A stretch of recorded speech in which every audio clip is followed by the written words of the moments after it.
I gave you a paper signed by me that contained our commitment to assist the Ghanaian private sector directly when I become the President of this Republic.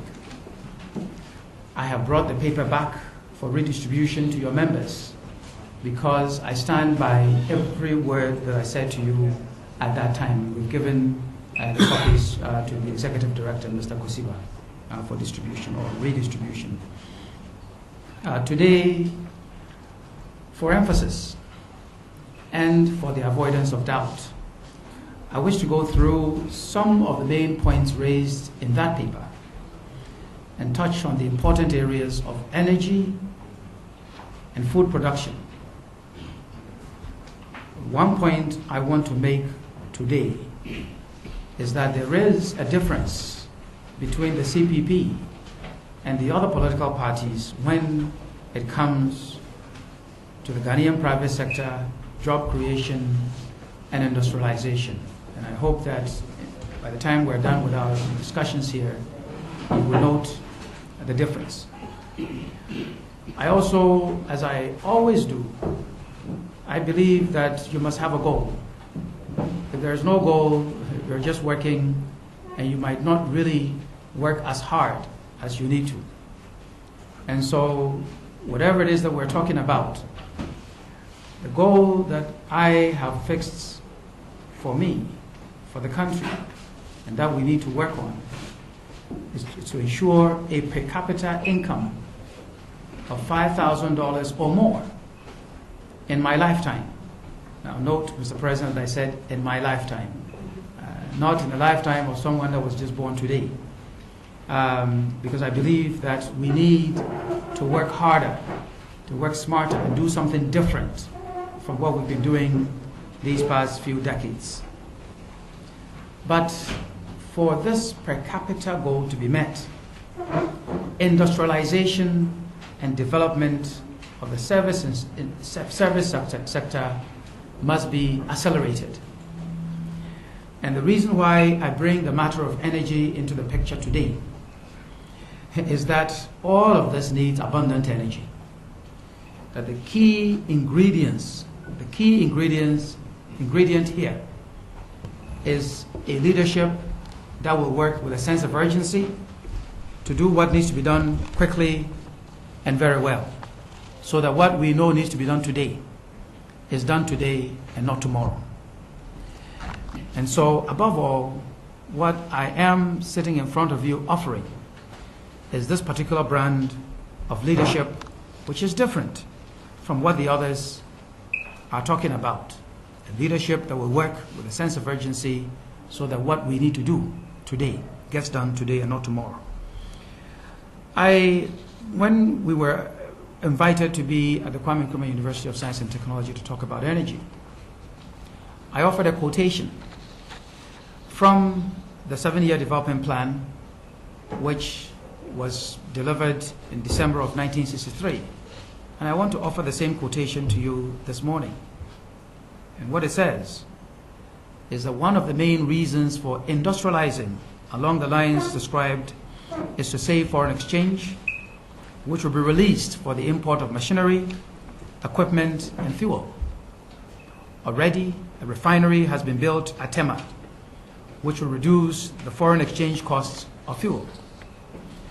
By the end of the plan, it is expected that a start would have been made on other industries providing materials for industry, such as basic chemicals industry.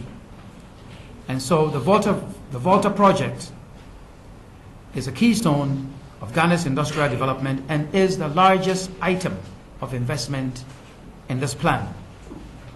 The availability of plentiful supplies of relatively cheap electrical power will be an important attraction to industries being set up in West Africa. That is a quotation. I offer this quote not just because I have a longing for the past. That's not it. It is to make a point that at one point in our history as a nation, we planned to implement energy solutions to match our development goals, particularly the industrial development goals, and we implemented that plan. That plan was implemented to the point until that it was interrupted by the force of arms. And I offer it to you again to emphasize the point that energy is a fundamental and critical requirement for industrial growth. And so all the things that we might sit here and talk about, if we don't plan and implement energy resources that will be abundant enough, that will be cost effective enough, we might just talk and go home and not much will be accomplished. And so, quite simply, in the matter of energy, just as I've said to you already, and virtually every other paragraph, you will hear me talk about the leadership with a sense of urgency. So in the area of energy also, what I am talking about is the CPP and its leadership providing leadership with a sense of urgency to deliver abundant energy resources to enable the acceleration of industrialization and the modernization of our communities. And this will be done by ensuring that we institutionalize the concept of local content to enhance Ghanaian ownership, job creation, and capacity building. I will give you a copy of this statement because I will not go through everything that is enclosed in here. But I also say that there are a number of other items in the area of energy that I just want to mention quickly, and then I'll move on to food. That because energy is a critical ingredient for development, it will receive the highest level of attention from the presidency and ensure, so that we can ensure that what we need to do is done very quickly. And luckily, I have been an energy minister before. And what I've said on a number of occasions, some people haven't been happy about, but I'll say it here again, that I know the solutions that have been on the drawing boards from the NDC time to today. And I know if those solutions were implemented today, we will not have any power blackouts. So the essence, again, is what we need to do today. Quite simply, we just need to get on with it and get it done. There's no need for any new or innovative anything. The plans have been there all along. It's just a matter of a leadership that can get those plans implemented.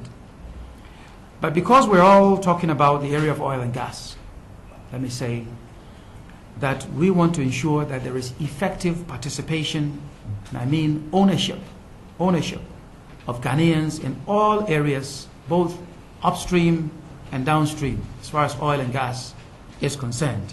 That is, we want Ghanaians to share in ownership so that profits can remain in the country.